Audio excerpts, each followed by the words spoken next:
The temperature of a heated metal can be determined by its color, and it doesn't matter which metal it is. Yellow indicates a temperature of 2,500 degrees. White is upwards of 3,000 degrees. For the last few minutes before the South Tower blew up, some yellow-hot molten metal began pouring out of a window at the 80th floor.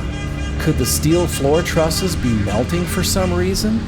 Could it be melting aluminum from the airplane? Reportedly, the 81st floor was full of lead batteries for computer backup. Could it be melting lead? Whatever substance this is, it's at least 2,500 degrees, far hotter than can be explained by fire.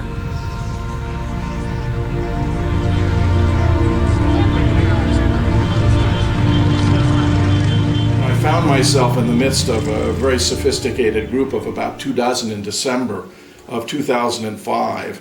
It occurred to me that here we had the resources that might be very appropriate to found a society as a loose affiliation among scholars that would be devoted to the purpose of exposing falsehoods and revealing truths about 9/11. I invited David Griffin to be my co-chair. He declined, but he suggested Stephen Jones as a possibility. I invited Stephen to join me as co-chair, which he did, and I proceeded to found Scholars.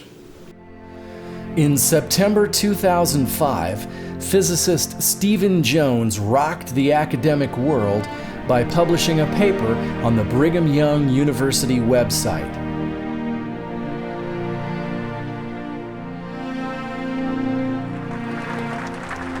The following February, Dr. Jones gave a lecture to a packed house. He demolished the official story and presented his theory that thermite was responsible for the destruction of the towers. This is a steel structure now from the North Tower. Something glowing there, and then this trailing off smoke coming off of that. It certainly looks like thermite, but there's more.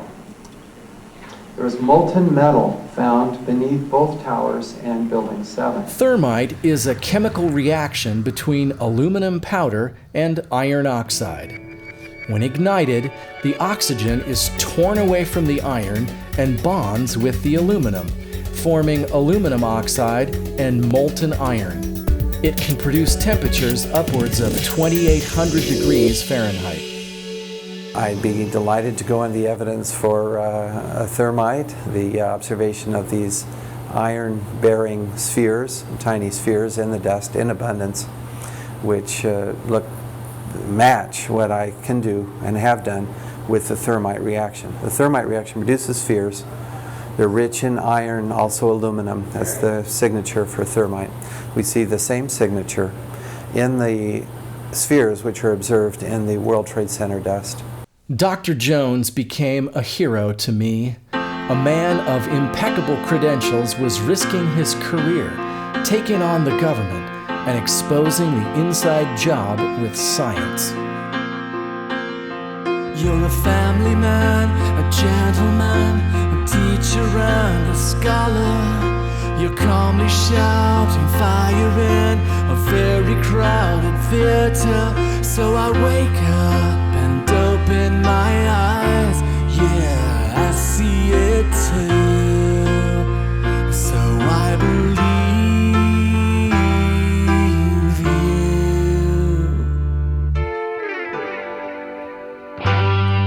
You're a great American hero.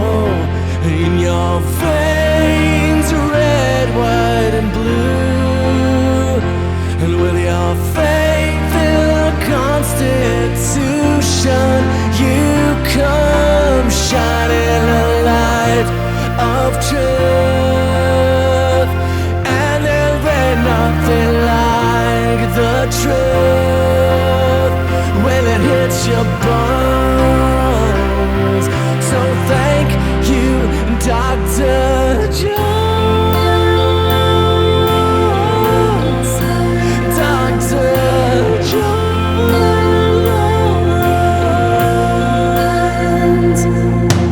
How could I have feet. You could be so intertangled with the melting point of steel. Thank you for keeping it real. I'm glad that's what you do. Oh, yes, I'm glad that's what scientists do.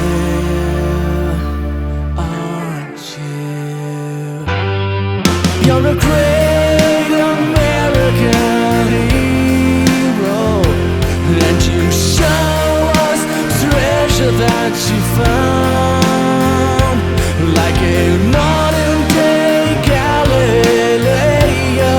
You go saying the world is round, but there's something they can't tell.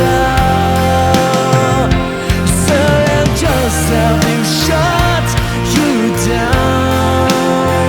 They might break your bones. So watch out, Dr. Jones.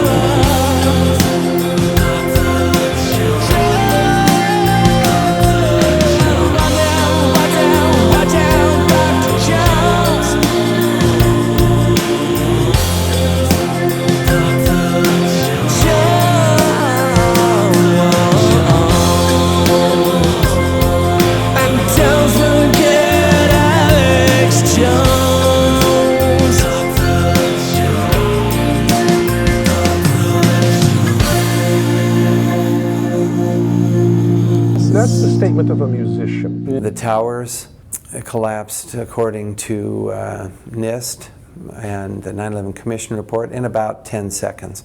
You might give it a little longer than that. It's hard to tell at the end, but say 12 or 13 seconds.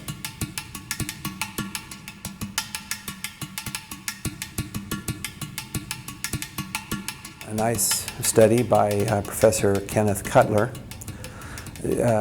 goes through the math, incorporating now conservation of energy and momentum, basically doing what NIST should have done, looking at the actual destruction sequence, not stopping at initiation. You say, well, if we conserve momentum, we have to consider the mass that's in the way. It takes energy out of this moving block of floor. So we say, okay, we'll let it initiate. We'll give NIST that. Somehow you get this initiation of a collapse. Now, what happens?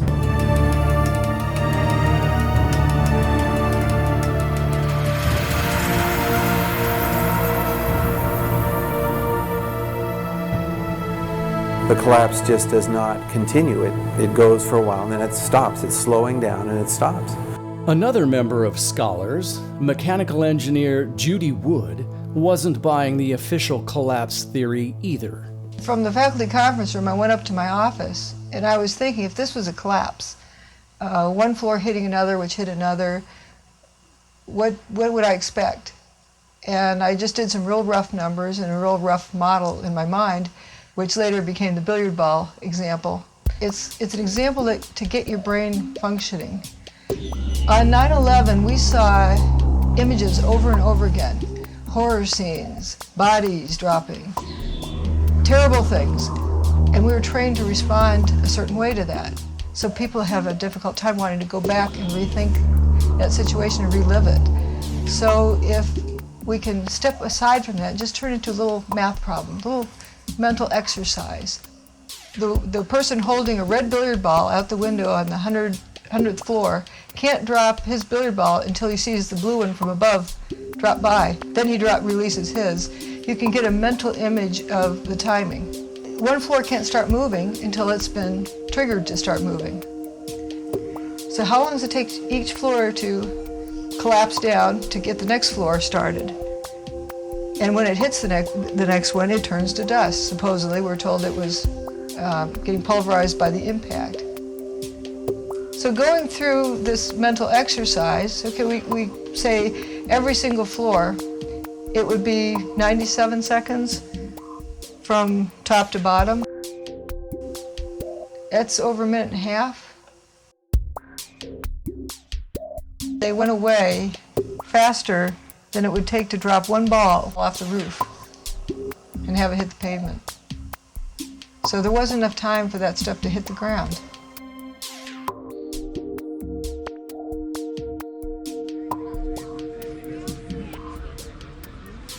In the spring of 2006, conflict was beginning to divide the scholars. Dr. Jones was claiming that the molten metal pouring from the South Tower had to be iron and couldn't be aluminum. Liquid aluminum has the property that it's silvery, but rather like aluminum foil, you know, at all temperatures in daylight conditions. Dr. Wood disagreed. She was doing experiments at Clemson showing that aluminum will glow brightly at high temperatures. At the time, I wondered what this fight was really all about. Whether or not molten aluminum glows would seem to be a straightforward question. The wars in the Middle East were raging. The propaganda machine was in high gear here in America. Discussion forums like JREF were dominated by organized teams of posters clearly adamant about supporting the official story at all cost.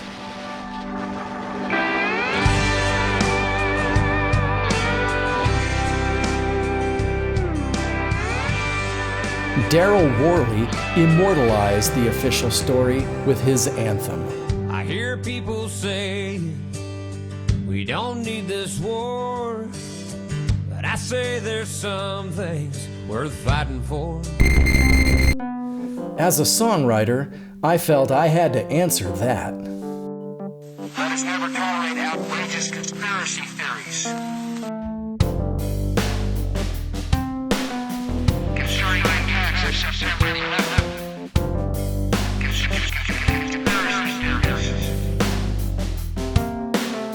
I hear people knocking 9/11 truth. They call us tinfoil hat-wearing kooks. But what about the jet planes flying all around while our mighty air defenses are standing down? You say that we should blindly believe our government. Before you start your preaching, let me ask you this, my friend. Have you forgotten what we saw as one?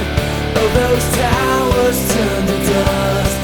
They were prone to kingdom come. Have you forgotten just how fast they fell? Office fires can't do that. No, there ain't no way in hell.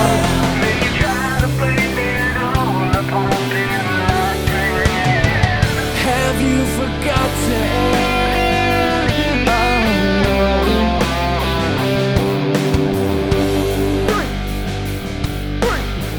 Break it down, boss, Larry.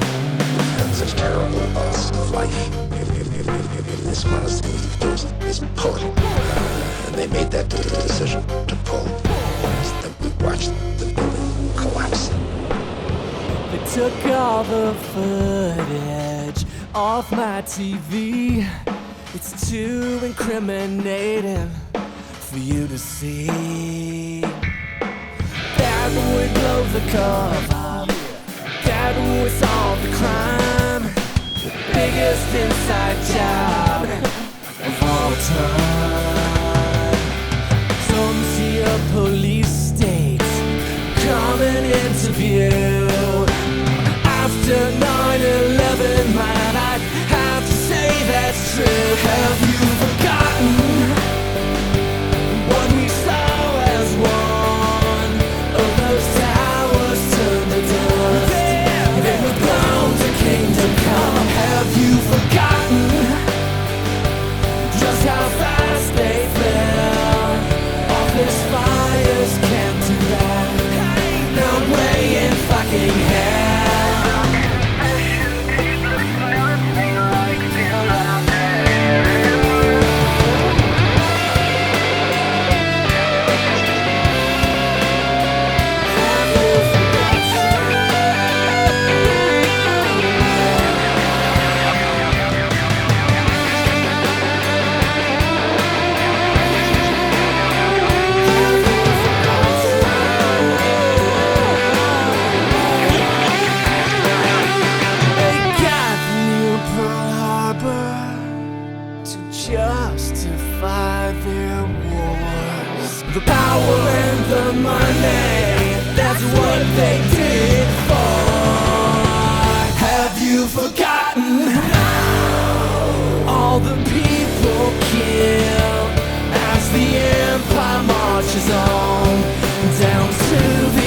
decision to pull, and then we watched the building. Well, that's the statement of a musician.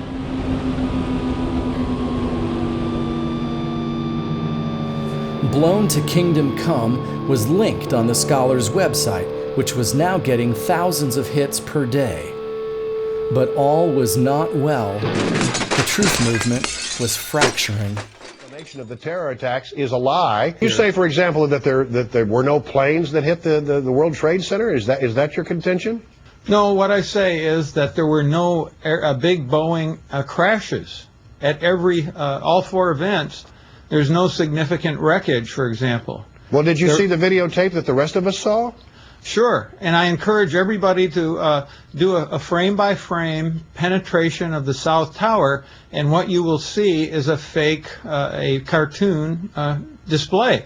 Because an aluminum plane cannot go through a building like the South Tower was, as if it were thin air. What? No planes? Can he be serious? In films like The Big Lie and Loose Change, the claim had long been made that no plane crashed at the Pentagon or Shanksville, Pennsylvania. But the World Trade Center? I mean, we all saw planes crash on live TV. Didn't we? Oh my goodness. Oh God, there's another one. In fact, there were a number of personalities on the internet who were saying that no planes had really crashed at any of the four sites. Rosalie Grable, aka the Web Fairy, Nico Haupt, aka E-Wing 2001, Killtown, Genghis 6199, You're selling truth. Truth is free, man. There's no dollar attached. And an Australian musician called Jared Holmgren. If we take a closer look at the live shot of the plane hitting the South Tower, we'll see that we didn't actually see it hit the tower at all. What we saw was, imagine that this is your view of the World Trade Center tower, and we saw a second or two of what appeared to be a plane come across the screen and pass behind the building, giving the impression that it had impacted the hidden face of the building. Jim Hoffman drew a hard line, specifically disclaiming no plane theory. I trusted Jim Hoffman and his scholarly footnoted website. No planes? Ridiculous. Curiously, each plane made a bright flash just as it impacted the tower. What could possibly have caused that? It can't be any sort of static electricity charge. The nose of the aircraft is plastic. Dave Von Kleist, in his film In Plain Sight, advanced the idea that the airplane fired a missile out of a pod located underneath the right wing. It is irrefutable that there is something attached to the bottom of this plane and a distinct flash as it makes contact. Let's take a look at this event from another angle. And now let's take a look at it again from a third angle. And now let's take a look at it one more time from a fourth angle. There can be no doubt that this is not the result of a reflection of any sort, but in fact was a flash caused by an explosion, a detonation, a missile, something happened. But the pod shape turned out to be nothing more than a bulge called a wing fairing, perfectly normal for a 767. And we certainly don't see any missile shooting out. What were those flashes all about? Meanwhile, Judy Wood was publishing articles bashing Stephen Jones, and with very good reason. At that point in time, there was a falling out between Steve and me. I had invited Judy Wood onto the program. It was actually the last show I had with a radio broadcast on Republic. And we were talking about all the research she did in displaying the vast range of damage, not just to the Twin Towers, but to buildings 3, 4, 5, and 6.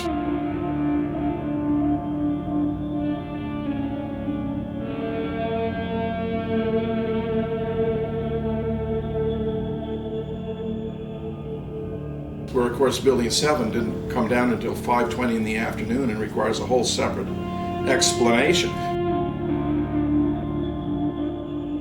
The toasted cars.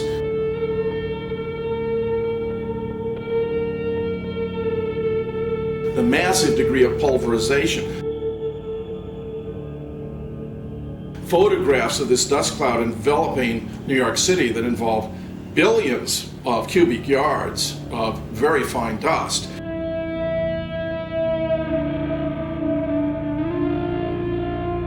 It became apparent to me at that point in time that there was no possible way that an hypothesis rooted in conventional explosives, even supplemented by cutter charge like thermite, could possibly be adequate to explain all of the data.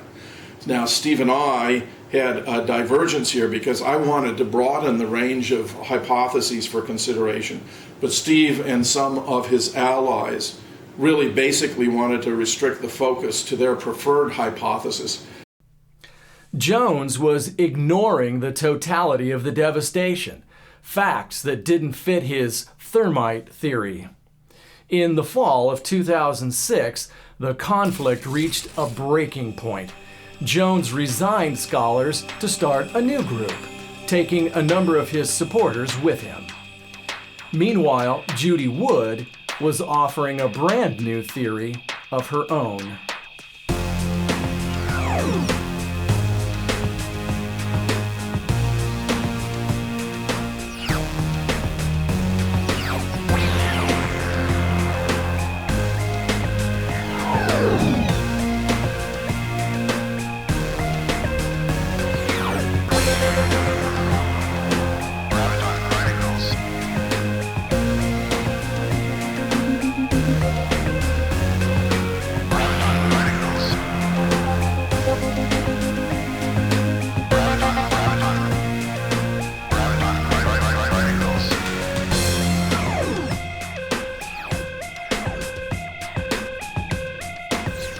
Where'd it go?